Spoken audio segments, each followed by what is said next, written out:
Welcome to By-The-Bywater, a podcast on the Megaphonic Network. I'm Ned Raggett. I'm Oriana Schwint. I'm Jared Pekacek. And we're here to talk about all things J.R.R. Tolkien, his work, his inspirations and impact, creative interpretations in other media, languages, lore, rip-offs, parodies, anything we think is interesting. Thanks for joining us. Hello and welcome to the 30th episode of By-The-Bywater. Hey, another major, minor milestone? I don't know, whatever you want to call it.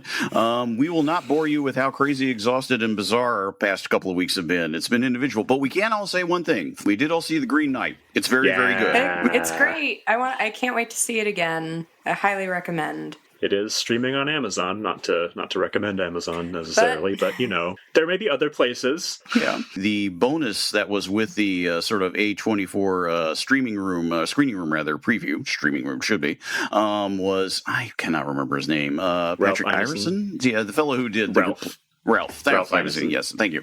Who did The Green Knight, did a reading from Tolkien's translation of Gowan and the Green Knight, which is really cool. Nice little bonus. Hopefully that'll surface permanently somewhere and all that, because it was a nice thing to see after the screening. But yes, the movie's excellent, well worth a rewatch. There's much we could say about it, but we just want to charge in through because, boy, good gosh almighty, do we have news, because major news drops since our last episode.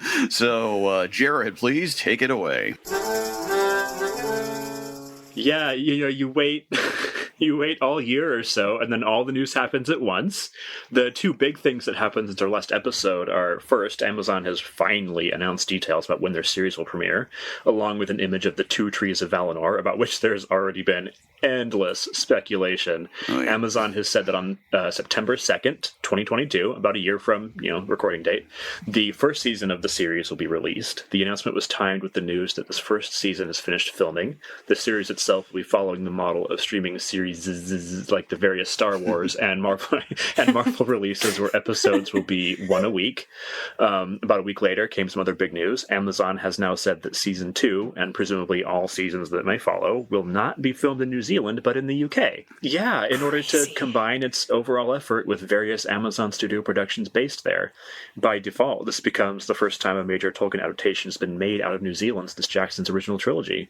There's no word on whether there will be various background shots and pickups in New Zealand to add to the overall production. Ultimately, only time will tell. Yeah, though there's a lot to unpack there. But yes, we have a date. My God, we finally have a date. I don't know why they didn't go for September 22nd. Why not September 22nd? Right? Yeah, you're right. One more two. And just had to wait 10 days, you guys. You didn't have to. The more I think about it, the more that date, September, if I calculate my dates correctly, that'll mean Friday before Labor Day weekend. They wanted everyone to have a big thing before Labor Day week. Oh, that makes sense. Oh, well, but it still should have been. It still should have been. Yeah, no question about that. Even if that would have made it, I think that would have made it a Saturday. No, I can't remember. I don't know. People usually travel for Labor Day weekend. That's usually, who knows? Does that mean they're predicting we're all still going to be at the house a year from now? Oh my God, it might be. But usually, yeah, I don't know. That's an interesting little thing. The craziest thing to me is moving production to the UK. That I do kind of get it. It is, it's one thing to have 3 movies shooting at, kind of the same time in one place, with the majority of the production people being based in New Zealand. But for a TV series, you've got people in so many different time zones dealing with so many different, it's just a lot more difficult, I feel like, for an ongoing series to have part of it based in New Zealand and a bunch of it not. And I'm also wondering about minor roles that, and not necessarily even extras, just things that were probably cast with a lot of local actors and actresses and all that, that, theoretically would be in some form of continuity. Now it's sort of like they're going to ship them all out there. Who... They can fly, theoretically, or maybe they're so minor that it doesn't matter.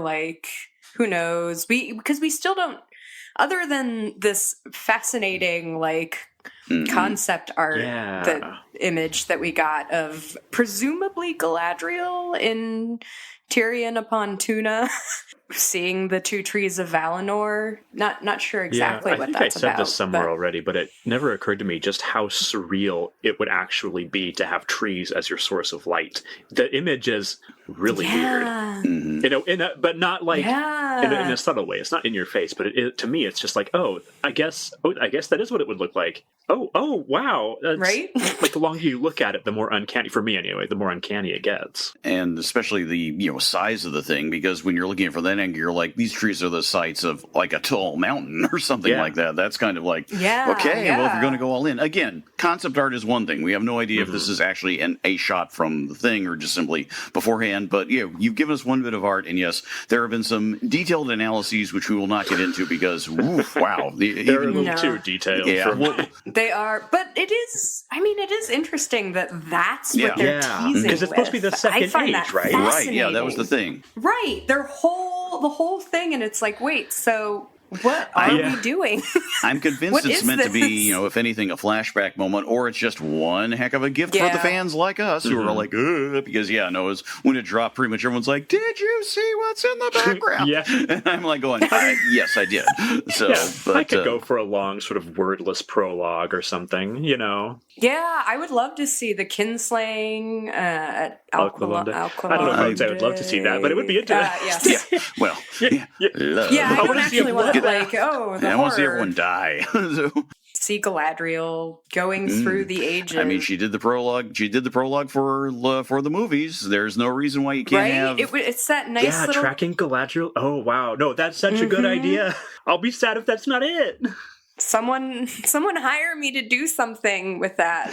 Well, we still know that she's the only actress for whom that exact role is done. That's the only one we still know to this point, because the only other one, Tom Rudge, or I think his name was Celebrimbor. Thank you. Celebrimbor is out, so it's sort of like, so we'll find out. But anyway, so there's some news. We now at least have a countdown. We can at least focus ahead. There will doubtless be a lot more coming out at some point here, although given the pace of things, I wouldn't be surprised if we don't see anything until January or something like that in terms of anything more detailed. Who knows? We will find out. But let's get into the meat of the episode because there's plenty to talk about here. And speaking of first age and massacres and things like that, it's prime example time. It is Jared's choice of topics, so please do take it away.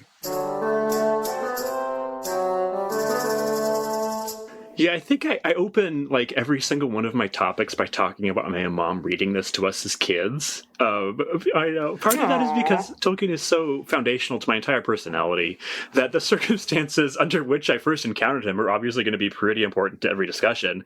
But also having another person tell the story to me is pretty foundational in itself. Because these aren't books that solve all their own mysteries or answer their own questions for you. So when your mom is reading this story about trolls and dwarves to you, you're like, cool, I know what those are. I'm a cultured child. But then she mentions swords forged in Gondolin for the elf and goblin wars, and you're like, excuse me? But she can't tell you the story of Gondolin, and the book doesn't either, and Lord of the Rings, when you get there, won't answer your questions. And then you find a crappy 50-cent paperback of the Silmarillion at Value Village, and at last you understand. For those who maybe don't know this part, Gondolin is an elf city built by the Noldoran exiles in the Elder Days. The water Vala Ulmo, the god of the ocean basically, sends a vision to Turgon, one of Feanor's relatives, to build a hidden sanctuary and basically guides him to this extinct volcanic crater in the middle of nearly impassable mountains, which I love. I live near volcanoes. That's so cool. I was like, I can relate to that. Turgon's people work in secret to construct a city, and then when it's habitable, just completely nope out of Beleriand and go live where nothing can get at them. Then they sit there for centuries, making the city more and more beautiful until it's the best thing that's ever existed outside of Valinor. You know how it goes. And Ulmo is like, it's not going to last forever. I'm going to send you a warning when it's time to leave. So he asks Turgon to leave armor in a specific place and tells him that he'll know Ulmo's messenger by the fact that he's wearing that armor. Then after a very long time, Ulmo guides Tuor, just some guy, to the armor and provides an Noldoran elf to take him to Gondolin so he can warn Turgon. Turgon doesn't listen. He and the rest of the Noldor have this, common failing, really, of the elves, which is that they love the work of their hands too much for their own good. And Turgon thinks, it's fine. The evil god, who's 100 miles away, can't get us here. Okay. And Tuor sticks around, marries Turgon's daughter Idril, and they have Eärendil, our most beloved star. Eventually, Morgoth finds out about Gondolin, but not how to get there, or pretty much, where it is, really. Orcs capture Turgon's nephew, and he, jealous of Tuor, is like, I'll take you there if I can have Idril, because he's a sleazebag. And Morgoth accepts. And an army of orcs and dragons and balrogs attacks Gondolin and destroys it. Tuor, Idril, and Eärendil escape through a secret tunnel with a few hundred other survivors and eventually make their way to the sea, where Eärendil will marry Elwing, have Elrond and Elros, and eventually cross the ocean to help, to bring help in the war against Morgoth. And then Eärendil gets promoted to the post of Morning Star. That's all in the Silmarillion. That's a very... I left out so much there. Anyway, so the few mentions of Gondolin in The Hobbit are the first time that I can remember realizing that I was in what Tolkien would call a secondary world. The first part of The Hobbit is more or less, standard fairy tale stuff, like trolls and little people and whatever. And fairy tales take place, more or less in the real world. But Gondolin immediately just pulls The Hobbit into this other space. Books, like other childhood books that I had read anyway, like Narnia, don't do that. It's still the real world, but then you watch the characters get pulled into another space. But this was the first time a book did this to me. This sort of pretending that I should know what was going on. It's like a wardrobe door for me, the reader. If that child has my exact life experiences and never encountered anything else in their life, which I hadn't, homeschooling for the win.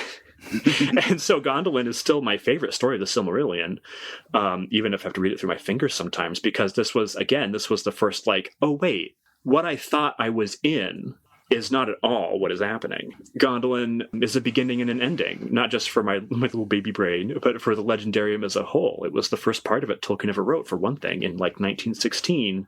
Accounts differ about the precise timing, but it was the first one. And as one of the three great tales, along with Beren and Luthien and the Children of Húrin, it's not only a linchpin for the entire Silmarillion, it welds all the stories together, the great tales and the little interstitial whatever in the Silmarillion, the whole thing. It just pulls them all together to produce the tale of Eärendil, which leads directly into the downfall of Morgoth and the end of the First Age.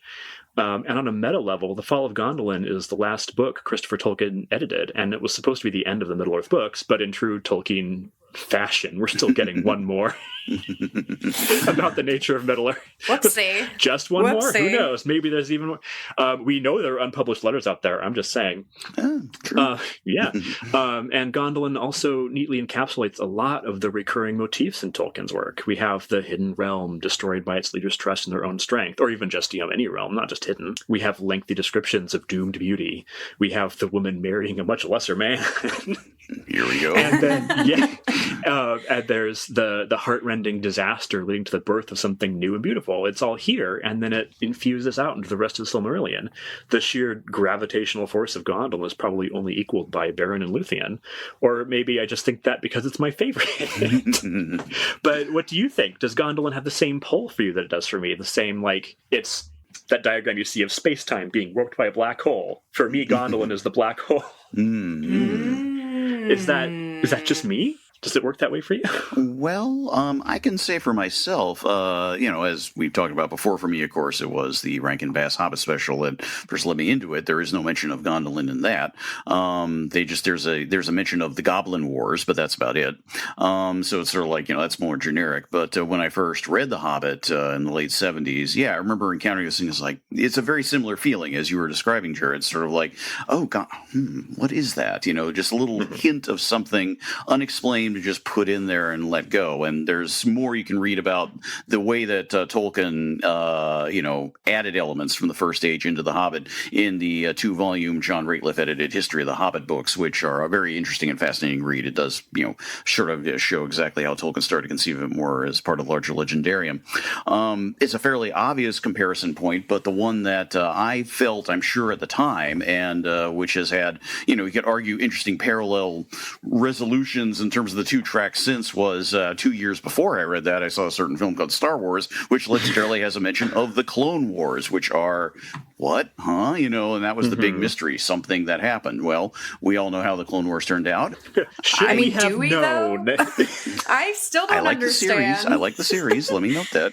Yeah. Oh, right. That get exists. rid of that. Yeah. But that's something great. separate. But the point is, there was thoughts. I'm sorry. Keep going. Let's not get bugged. Yes. But yeah, no. This sense of something, uncanny is not the word, but something, it's actually, to borrow a bit of a term from C.S. Lewis, but completely mispurposing it. This is some real deep magic here. This is something that is sort of like going, okay, just weird little hints of something. It's an interesting name. There's a sense that something has happened. These things have come down from mysterious time, and as has been pointed out since then, that mention of the Hobbit is interesting because the idea is the battles before Gondolin. There was really only one, and it ended in a day. So where did these things come from? But again, how do stories get told? Get things like that. Anyway, I'll end there. But Oriana, what's your take on it all? It is really interesting because, Jared, I think your feelings for this story, for me, it's Beren and Luthien is my just gravitational well. And I think that's because I'm a sap at heart. I'm like an incurable romantic, and that is the story that really, just to this day has not let me go. Like, on my first date with my now husband, I went on a 20-minute, we were just having dinner at this Thai place, and I went on a 20-minute oral treatment for a Beren and Luthien movie. Oh, wow. He's still married you. That's a sign. That's a keeper. He's still he wanted to go. We moved to a second location. He wanted to go to a second location with you after all. After all that, That's so beautiful. Right? I am the Beren to his Luthien, I feel, in this. That's kind of great. But it's interesting, hearing you talk about it. Talk about the Fall of Gondolin and its pull on you. I totally get it. Even though I've never really felt that way about it, going back and rereading it, I think a little more carefully than I did initially, because we all know my feelings about Tuor. But there's that sense of what I love about it is the insistence that do not attach yourself to worldly things. And it is fascinating that the Noldor in particular are so susceptible to this. Feanor and his damn Silmarils, my God, and then Turgon and his jewel of Gondolin, and just he will not let them go, and to the ruin of all. And that is extremely compelling and rather interesting coming from a Catholic man, where I don't know, the Catholic Church does nothing but hold on to worldly things and stuff that it should let go. Very interesting to me. That's another podcast in itself, I think. My goodness. Well, that attachment is so interesting to me. In itself, it is. But also, in the story, when Ulmo sends Tuor, he's he gives Turgon two options. Depending on the version. It was rewritten a couple times. Yeah. There's only one complete version, and then there's only, I think the rest of it is, he gets as far as a certain point, but he never again reaches Gondolin, as it were. Which gets me. Yeah. So interesting. But depending, I think it's in the later version, Ulmo gives Turgon two choices. One is, you can just leave. You can, float down the River Sirion to the sea and come west. It'll be fine. And the other option is, you can march out, you can make war on Morgoth, and you'll actually win. And both of those choices involve leaving the city. And Turgon's like, hell no. But neither of those options says they can never come back. I mean, if you go west, who knows what will happen then.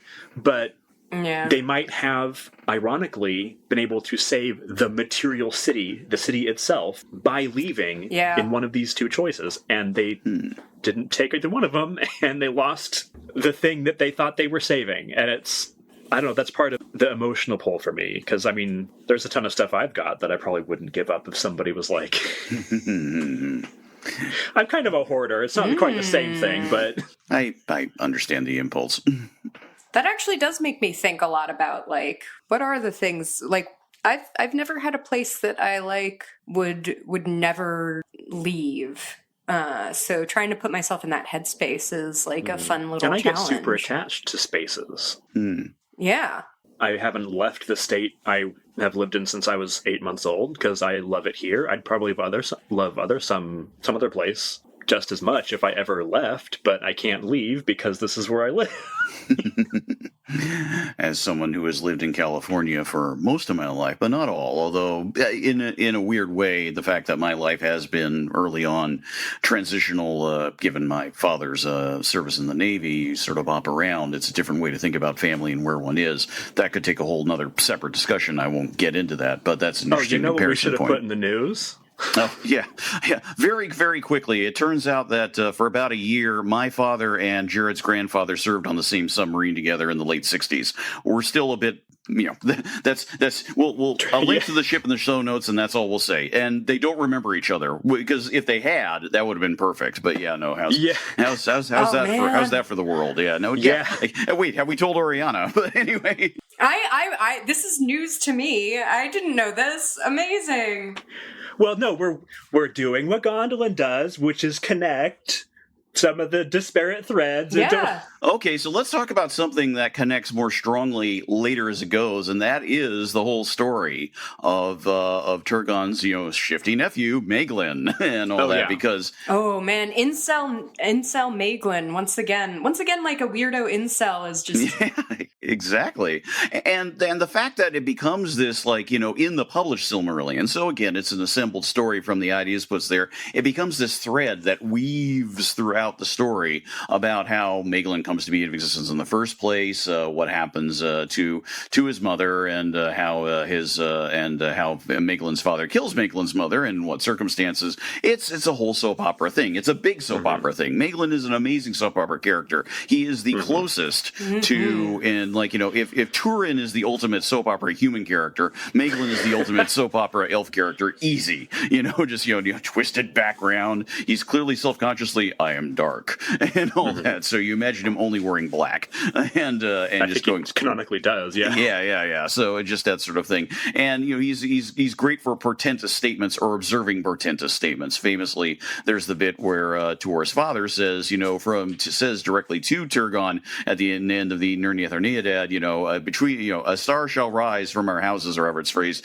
and Maeglin's nearby listening in, going, really, and so his role as a primal betrayer is there at the beginning. But I could go on, but maybe is there something more to say about how, you're talking about Gondolin ties everything together.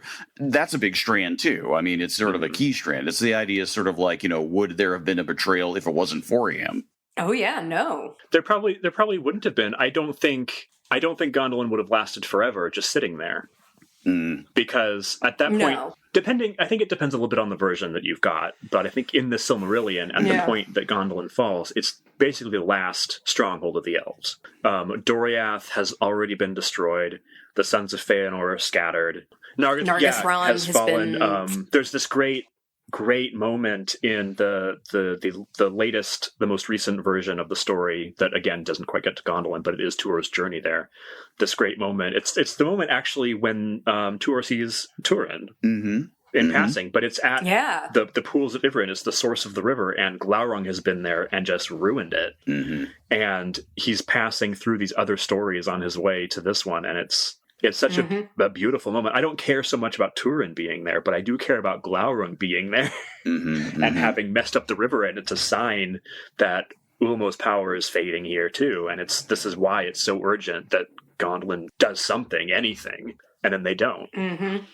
Yeah, oddly, shades of Wakanda.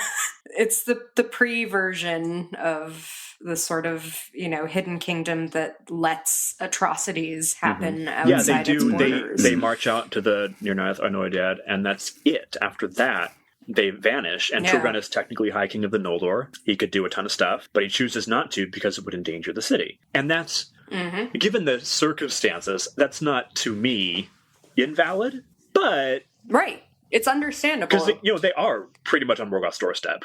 They can't bring too much attention to themselves, but they don't do anything at all, ever, except for that one battle. And it's interesting, too, thinking on timelines and how things are done in the original version as Tolkien more or less put it together with Book of Lost Tales, which, of course, was never totally completed. The whole period, essentially, between the arrival of the elves and of the Noldor, more accurately, and then what turns into the Great Tales, Beren, etc., and all that, is instead of there being this sequence of time and battles, there's basically the Nerniath happens almost immediately, and the elves basically immediately get their asses kicked.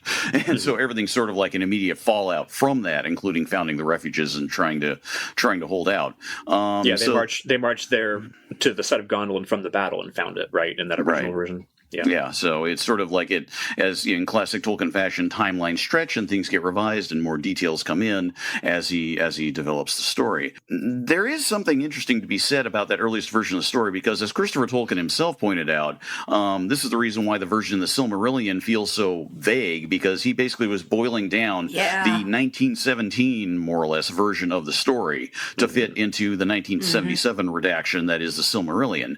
So you get some detail because there was the of Tuor and his coming to Gondolin story, as excerpted in the Unfinished Tales as well as the Fall of Gondolin book, where you do get the mature, if you want to call it that, Tolkien writing voice going heavy into detail.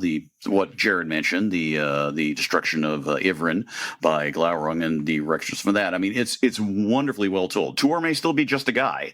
Well, I want to come back to that version in a minute. Right. So when you're done. But I'll set that aside. So the 1917 version, because it is the only complete version, is therefore very particularly fascinating on several levels. It is a lot of Tolkien's initial development of his languages.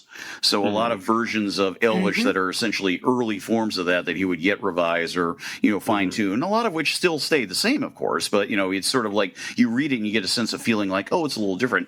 And also the fact that, as with everything else in the Lost Tales, and this is kind of important, it is not being simply read as a story somewhere by an unknown narrator. They are one of the Lost Tales being told to the figure of Ariel, I think it is, or they have Elfwine or whatever the names are. This man who has come over to Tol Eressëa, which in the rather more fluid version of the story is essentially meant to be Great Britain itself, the actual main island, and the remnant of elves who are still there, and then all the other supernatural elements. We won't even get to the kids who show up each night going, "Tell us a story." It's a whole thing. That's late Victorian Edwardian weirdness. If we ever talk about it in detail one of these days, which I suppose we should, we'll get into that. But it is this. That's what makes it too. It's like an epic bloody tale being told to these kids. Nighty night.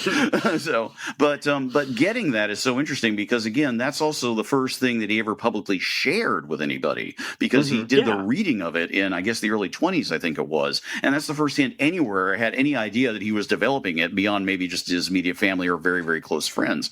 And to me, that's fascinating. That is one of his most key stories is one of the most destructive. It's sort of like, here's, instead of saying, let me set the tale for you, it's like, oh, here's a little background. Let's tell you about a place that falls, a place that dies, a place that is doomed. And let's tell you how doomed it is. And the details in there, like one of my favorite versions, which is, I think, extremely extremely well illustrated, I think, by Alan Lee in the Fall of Gondolin book, is where not Glaurung, but whichever, sort of the fake mechanical dragons, which of course are very interesting. Very interesting. And just is destroying is it the Menden Eldeyeva? Whatever the name of the tower is. No, it's the Tower of the King. It's the Tower of Turgon, and Turgon's on it. In Tuna. And we Tyrion. see, that's right, thank you. And we see the tower from the distance, essentially across the city, which is already being destroyed. And it is Tuor and Idril and the remnant basically seeing this. Idril's basically seeing her father die. It's a wonderfully dramatic moment, and there are a lot of dramatic moments like that in the Book of Lost Tales. So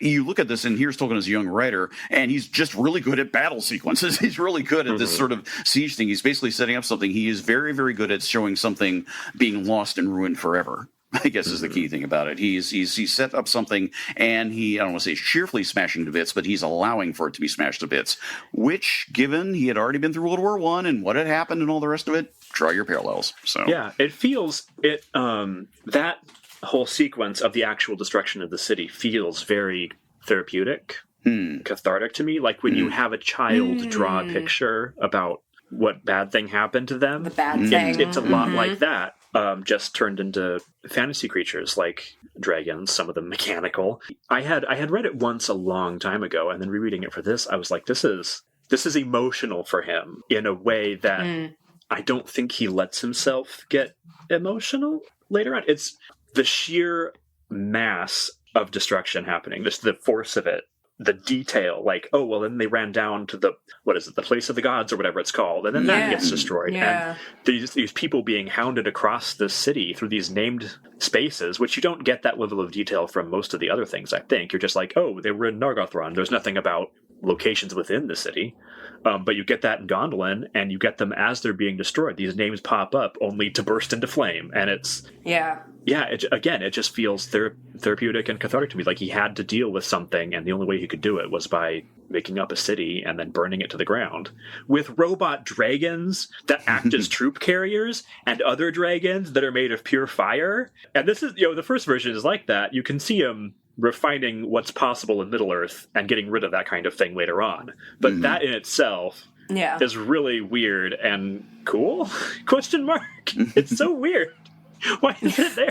You do, like, to go back to the detail thing, it isn't just the places that we're getting details about, it's the houses of Gondolin, which we don't see anywhere else in these stories, really. Like, yes, we know that Doriath exists, but, like, we don't get a sense of daily life in Doriath, whereas, like, in Gondolin, there's much more... it's much more fully realized, and we do get these oh wow, there's lots of different... Here's where the market is. That kind of thing. Yeah, and it's like, oh god, they have a market. They have different places and different people doing different things. It feels like an actual, like, city instead of a hideout like Nargothrond. Yeah, I mean, you're told that, Doriath. Mendegroth and Doriath is like this wondrous place with this hall where the pillars are carved like trees and all that. And it's like, great, this is more like an illustration. This is... But how... Yeah. Right, how do people live? They just stand in the hall and they sing, or they go out and dance among the hemlock or whatever. Right? But yeah, Gondolin is much more of a functioning place, which is not something that he really does that often outside of, like, the Shire. No. Yeah. And then in Minas Tirith a little bit, but like... A little bit, but even that like, you get the Lampright it Street is kind of interesting that the closest we kind of come in the Lord of the Rings itself is the procession of Gondor's, allies coming in, but that's sort of the closest we get to this kind of detail. And the interesting thing about the marketplace, too, is like, so what's their economy? And do they have imports? Apparently not. Yeah. Well, I think it's implied... Maybe it's said, I don't remember. I think it's implied at least that the plain around the city is farmed. So that's presumably where the market is based on. And you make stuff and sell it in the market. I don't know. They're Noldor. They're always making something. They're always making stuff. Yeah, go down and pick up a new bracelet or whatever.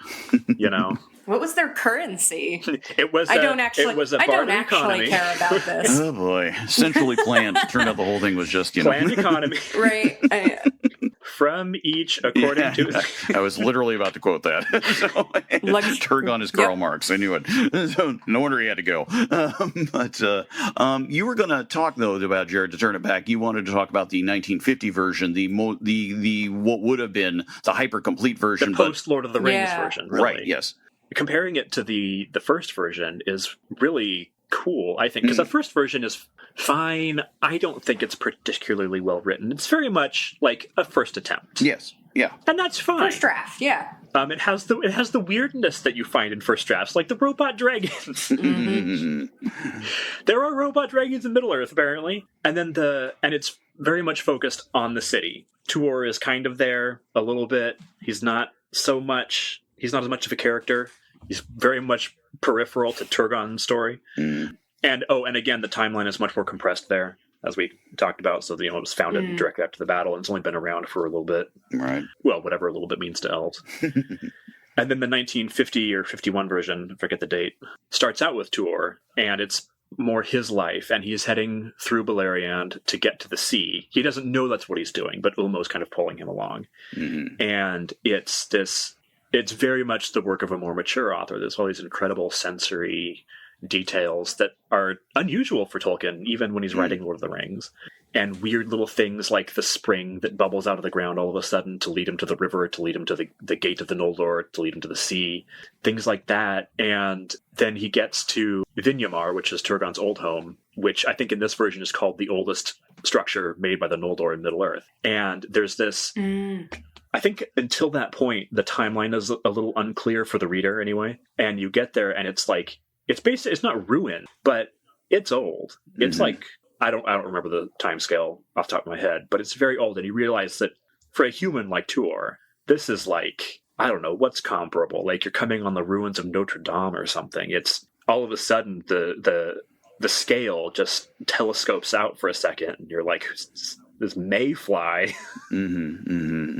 is here. And that's totally absent from the other versions where there's not that same sense of man as newcomer to this land that has already been populated for centuries, to the point where some of it has been ruined. Yeah. It's so the elves themselves, the Noldor anyway, are newcomers, and their stuff is already in ruins because of how long it's been there. And I just think that's so cool. And it's kind of coming to Vinyamar kind of foreshadows the destruction of Gondolin, but in a different way. It's like a warning. It's much more well crafted. And you get more on Voronwë, whom I adore. He's a good boy. Yeah, he is a good boy. That thread of Voronwë being in love with Idril, that just vanishes. That little love triangle, it totally vanishes. I kind of liked it though. It was it like really appealed to like the teen drama lover in me. Well, so I don't miss it because what happens in the newer version is, I don't want to say it's queerer exactly, although it kind of is. Oh. But it's stated multiple times that Tuor and Voronwë love each other. And this being Tolkien, that could be anything. Who knows? But there's a moment, I think it's when it's just before they get to the city. I think they've passed through most of the 7 gates. The 7 gates themselves are really cool, if you're a nerd like me. But there's this moment where like Voronwë pushes his hood back and Tuor is like, oh my god, he's so beautiful.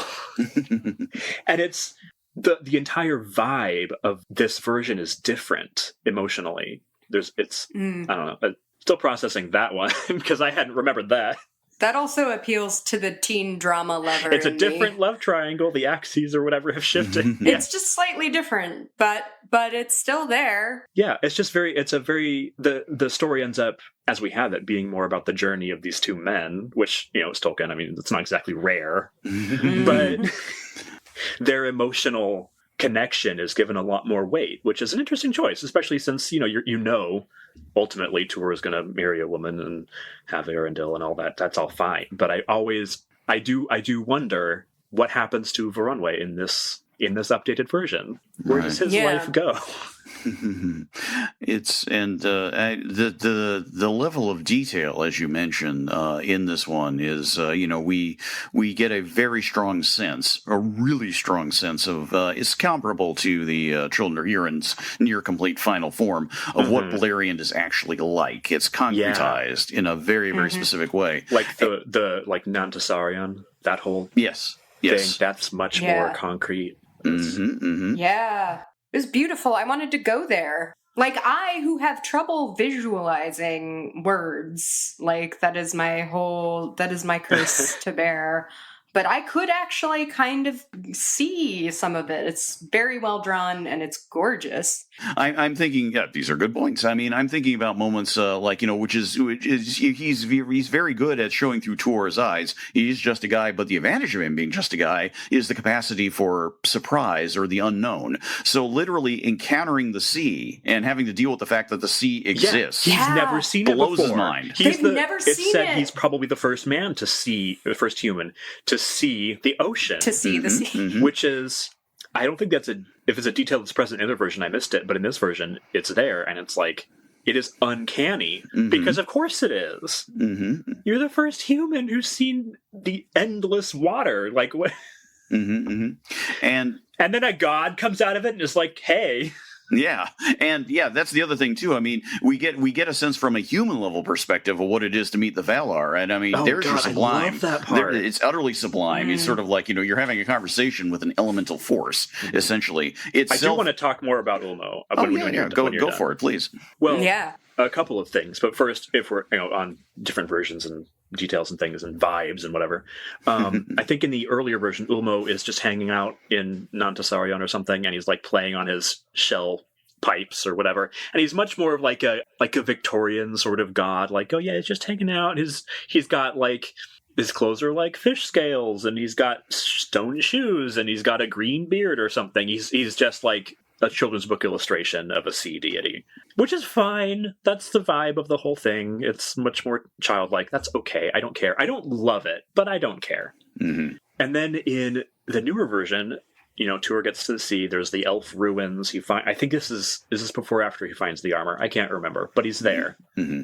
And then Ulmo shows up, and he's described much less detail than the older version, but the effect is much more immediate, concrete. Yeah. Like the phrasing is something like he's standing knee deep in the shallow sea, or in the shadowy sea, but he's much taller than Tuor. It's much more, like Ned said, elemental and uncanny. There's much less description, and it's much more powerful for that. It's awful in the old sense, and sublime, again, in an old sense. And I think that's pretty rare in Tolkien. He doesn't tend to go for that kind of thing that I can recall. And I think I can recall a lot. I think it's also because we mostly see the Valar essentially, talking amongst themselves or talking with the elves in Valinor. We don't they're really... more like the elder brothers of the elves. Right, from the elves' perspective, which is cool to get the different perspectives. But it's, seeing it from the perspective of a mortal who has no idea who the hell this guy is. Like, for all he knows, this is just what the ocean does. Like a wave with a head and some limbs or something. But that scene also brings up all these different, I want to say, theological issues within the story, where Ulmo, what does he say? He says, he's telling Tuor to go to Gondolin and do whatever. I'll set words in thy mouth to say unto Torgon and all that. It tells him about the doom of Mondos, the Noldor can never come back or whatever it is. I should have looked that up too. And Ulmo says, but behold, in the armor of fate, as the children of earth name it, there is ever a rift, and in the walls of doom a breach, until the full making, which ye call the end. So it shall be while I endure, a secret voice that gainsayeth, and a light where darkness was decreed. Therefore, though in the days of this darkness I seem to oppose the will of my brethren, the lords of the west, that is my part among them, to which I was appointed ere the making of the world. And then he goes to say, like, the doom is strong, the shadow lengthens, I am diminished, the waters that run westward wither, and their springs are poisoned, and my power withdraws from the land, and all that. But this, as far as I know, this is a new idea for the Valar, where Ulmo is almost like a good Melkor, in a sense, where he's there like to foil, oppose. He's there to be devil's advocate, in a sense. But like in a good way, not like the internet way, but a good way. Diversity of thought. Yeah. Diversity of thought in the Valar. Which does happen occasionally, but it's interesting that in the published Silmarillion, it's more like Ulmo's just doing it because he's the one who cares. He actually, because he hears everything, he hears whatever, through water he hears and all that. But in this version, which doesn't seem to have been used much for the published Silmarillion, there's this devil's advocate Ulmo, which is like, that's his job, and that raises a lot of interesting issues for me. It is. It feels. It's like a much more long-term sort of attitude that Ale creates the dwarves, contrary to Eru's wishes, and Yavanna isn't happy about them being. So you do get these hints of kind of not fully understanding the full picture of the music that they were singing, and then interestingly, by going against the wishes of his brethren, Ulmo seems to understand the music better than anyone else. Well, it's Manwë allegedly understands everything the best. But he's also the one who most often is like, shut it down. We're not doing that. So he's more like Manwë is the letter of the law, and Ulmo is the spirit of the law, where he's there's actually wiggle room. This is actually okay. We can have mercy if we choose. So he's an actually guy, is what you're saying. So no. Theological element here is that in this version a storm starts rising, and Ulmo is like, you gotta go. Ase obeys Manwë, I think is more or less what he says. So like, I can't stick around, and neither can you, because the storm god is going to kill you for defying the Valar. And it's, I don't know, I love that this almost rebellious figure exists without being evil. Like there's, you know, I think this comes up in every episode where like people think Tolkien is a very black and white author, but there's stuff like this where it's being on the side of good doesn't mean that you're on the side of hegemonic good, as it were. Yeah. There are many different paths of goodness. Which is interesting for someone who, you know, was very faithful in a particularly hierarchical, religion. Yeah, so, no, for real. Yeah, so just very fascinating. There's more that can be said there, but we are keeping an eye on the time. I will throw in sort of my last quick observation for now, so then turn it back over to you guys. And this is just to bring up something I brought up before. When Christopher Tolkien died, one of my most vivid memories was his appearance at the 1992 Centenary Conference in Oxford, where one of the two readings he did was from the extended Tuor is Coming to Gondolin from the Unfinished Tales, specifically the meeting of Ulmo and Tuor, and then leading up to the meeting when Tuor and Varanwe meet. Just vivid memories, and repeating myself again from that mention, the image of Christopher Tolkien doing "Hail Varanwe, I await you" is one of those moments. You're very glad to have been there. I certainly am. It was a remarkable moment, and he for someone who truly knew the story incredibly well and wanted to present it as best he could. So that's my final thought on the Fall of Gondolin. I wanted to switch from yelling about Valar theology to somebody who's gone basically unmentioned so far, Idril, the king's daughter. She's so central to all of this. Central, and yet she doesn't, for me, have as much of a presence as you'd think she should. Yeah. So, I mean, maybe this would have changed in the newer, more detailed version, but in the older one, she's very much like her role is the voice of reason and the thing that the men fight over. Yeah. True. But she's still, like, manages to be really cool.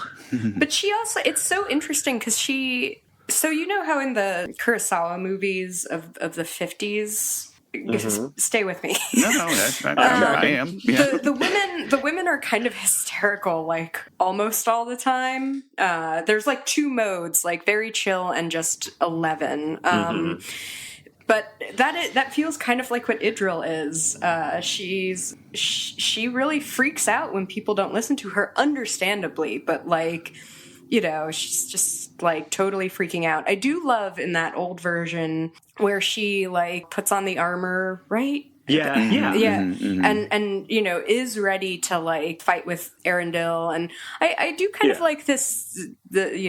We sort of get to know Arendelle as a little boy-ish, as much as you kind of can in this sort of story, and he is ready to do his little fight.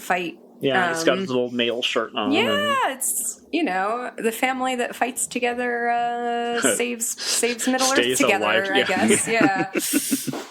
She's sort of this Cassandra figure that doesn't. Which, if you're going to have a doomed city story, you got to have a Cassandra. Pretty much. Yeah, but she's the one. She has like forebodings and all that. So, and being the princess, she can actually do something about it. So she has them in secret build an alternate escape route out of the city. The city already has a all caps way of escape, but Morgoth, because Maeglin knows about that, Morgoth finds out about it. Obviously, Idril doesn't know about that, but she's like, we need a backup. So she has them build this tunnel out of the city, and it's not finished when the attack happens, so things still go wrong. But it's almost like benign treachery. She's kind of the little Ulmo, in a way, of the story, where... Oh, yeah. Like, Turgon's like, we're locking it down. Nobody's going in or out, all that. And she's like, but I'm just gonna over here. Actually. In my little house. Tunnel, actually. Yeah. Another one. Yeah. I like her, but I wish that she was more prominent. She could be more. Yeah, like Luthien is fabulous. Galadriel is amazing. Melian is amazing. And Idril is kind of a name that does things. She's just a girl. Tuor's just a guy. That's. Can I make it any more obvious? Thank you. There are several musical ways I could go. That was the best one. Yeah. She was an elf.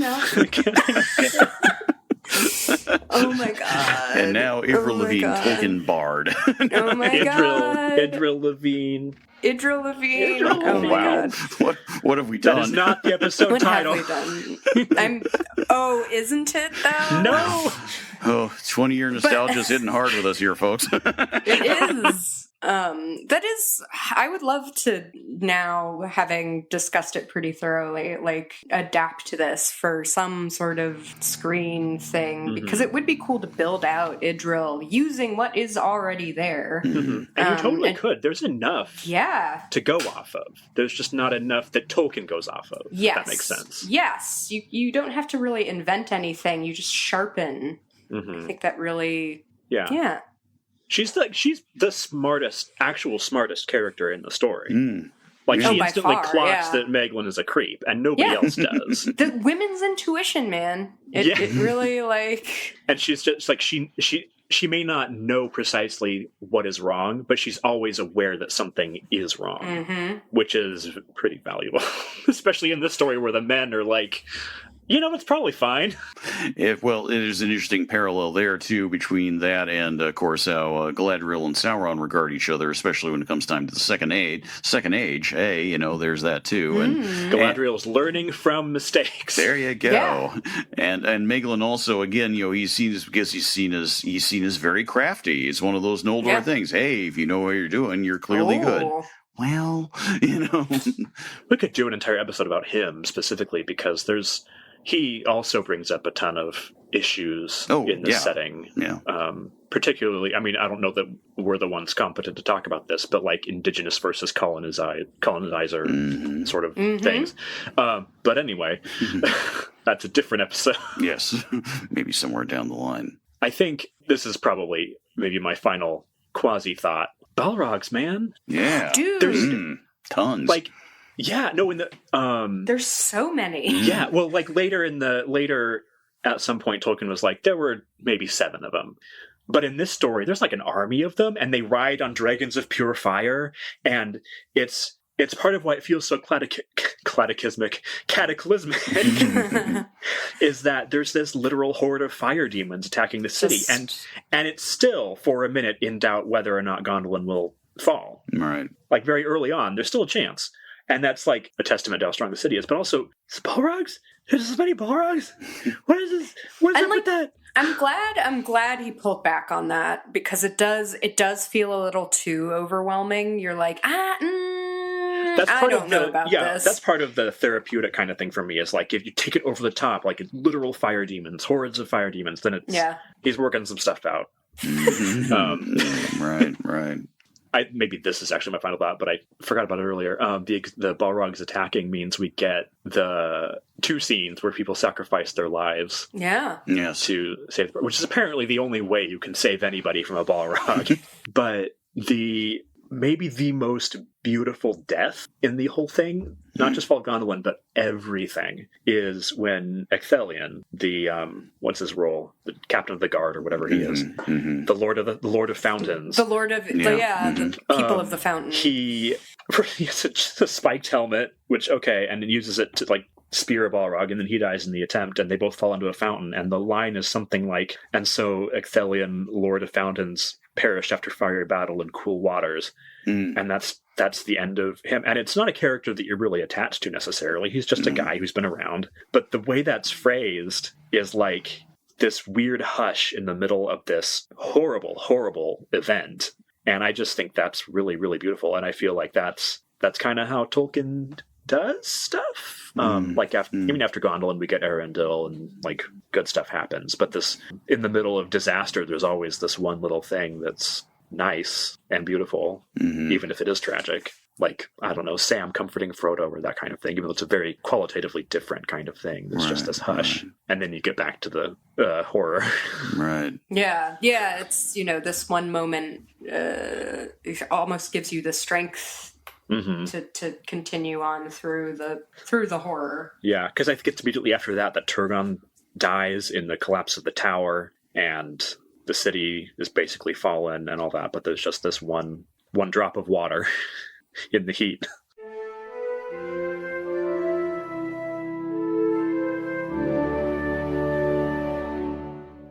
Okay, so now it's time to look ahead to our next episode. The choice of episode topic has come back around to me, and frankly, this was a gimme. This was a slam dunk. We actually kind of casually mentioned it way earlier in the episode. We have a new Tolkien book coming out. We're going to talk about the nature of Middle-earth. We have to. The book is literally out in a few days officially. My copy's on pre-order and all that. We'll all have a chance to look at it. It is, just on the face of it, going to be a very interesting book. It is, as far as we know, again, we don't know, the final collection of remaining writings that are otherwise unpublished by Tolkien that delve into Middle-earth. We'll see. Who knows? There may be more to it. There's no way it is. There's no way. Yeah, we'll see. We'll see.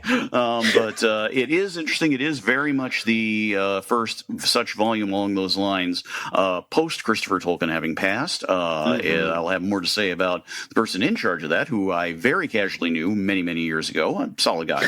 Of course. Absolutely everyone. Brief encounters along the way. And all that. But also we'll just have a chance to talk about what is, after all, going to be the first major, totally new book of Tolkien information about Middle-earth. A preview has already come out. We learned that Tolkien really got into the math. Yeah, dude, I was told there would be no math, Ned. No. And now there's so much math. We're all going to find out together, and the advantage is we'll have a few weeks, and hopefully you too, if you're getting your copy, to read through it, get a sense of it, and talk about it. It may be one of our most disjointed episodes. It almost certainly will have no exact through line. It's a whole slumgullion of stuff. We'll probably just be picking out bits and pieces and maybe relating it to episodes you already talked about, or maybe get ideas for new ones. But we will see. So that is going to be our next episode. Get ready for that in about a month's time. And otherwise, that is about it. We made our way through an episode, and again, we're all a little tired. I think naps are a really good idea right about now. So some way, shape, or form of it. Hope you stay safe. Hope you are continuing to stay safe. It's still out there and all that. So yeah, everything, everything and anything. So stay well. The only good thing is like my husband and I are going on our like belated real honeymoon, which will involve going to the redwoods. So we'll come back full of the tree spirits once again, the big boys. And there's supposed to be stuff about trees and things, and like hopefully Numenor stuff in this new one. I want to read the nature of Middle Earth in the middle of the redwood grove. Hey, there you go. I think it was really great of you to plan your honeymoon around this book. You're welcome. I think that was absolutely the case. It just had to be done. So, and then you can basically replay your troth to your husband there by basically doing a huge 20-minute thing explaining how you're going to develop one part of nature Middle Earth into a new thing. Look, he knew. He signed up for this. Here we go again. Well, anyways, we'll hear about that next time. So, otherwise, take care, everyone. Thank you, as always, very much for listening. Full details and things in our little end credits. Check out the show notes for more. We will talk to you next time. Until then, we'll see you.